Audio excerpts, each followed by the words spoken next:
Привет всем, с вами Джексон, и сегодня будет немного необычное видео, хоть видео называется радиоконструктор, к сожалению мы сегодня собирать ничего не будем. Дело в том, что у меня возникла проблема, я по правде собрал этот радиоконструктор давным-давно, уже снял видео, единственное, что его не обработал, и вышло так, что жесткий диск внешний, который недавно приобрел, он умер, я его сдал по гарантии, и на нем было достаточно много видео, ну так штук 10 там точно видео разных было. К сожалению, этот материал скорее всего утерян навсегда, но на 100% я не уверен.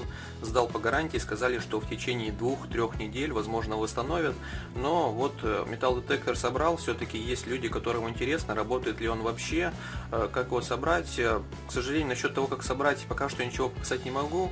Если все-таки восстановят жесткий диск, восстановят его данные, то я видео обязательно выложу сразу же. Если все-таки не получится ничего восстановить, на крайний случай, у меня есть такая идея, по поводу которой вы желательно оставьте комментарий, я могу разобрать этот кит-набор, благо тут запчастей очень мало, разбирается это все очень легко, и взять его пересобрать, то есть я его разоберу и опять соберу и покажу, что куда вставлять. Тут все достаточно просто, компонентов тут видите, как реально очень мало, вот так это все компактно у нас получилось. Давайте это все дело проверим при помощи нашего пауэрбанка. Питается у нас схемка от 5 вольт. Так, вот. У меня есть плоскогубцы, так, по идее сейчас пауэрбанк завелся, да. Видите, мы подносим где-то на 4-5 сантиметров металлический предмет и срабатывает катушка. Это достаточно простой металлодетектор, использовать его можно в быту, то есть это достаточно полезная штука для некоторых, особенно для тех, кто собрался делать какой-нибудь ремонт, поскольку при помощи этого металлодетектора можно искать провода в стенах, можно искать гвозди под обоями и вообще любые мелкие металлические предметы, которые скрыты под обделкой. Вот такой металлодетектор, он сам по себе простой, схемка простая. Заказывал его с Алиэкспресса, блин, провод оторвался. Ну ладно, с кем не бывает, просто я вот так вот долго крутил. Заказывал с Алиэкспресса, кому интересно, ссылка будет в описании.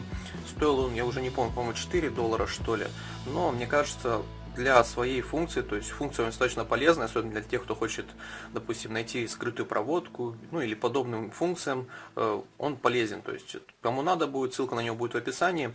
Сам по себе он простой, я его еще тогда, когда собирал за 2 или 3 минуты всего лишь. Компонентов тут мало.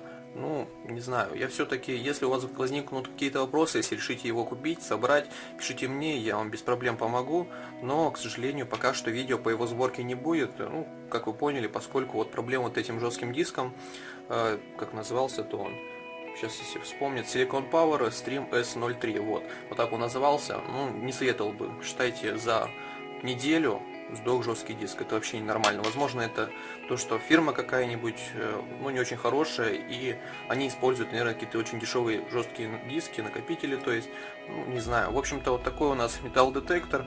Ну, вот я показал, как бы он работает, но вот проблема в том, что не могу показать, как я его собирал, поскольку видеоматериал утерян. Ну ладно, вот такой металлодетектор.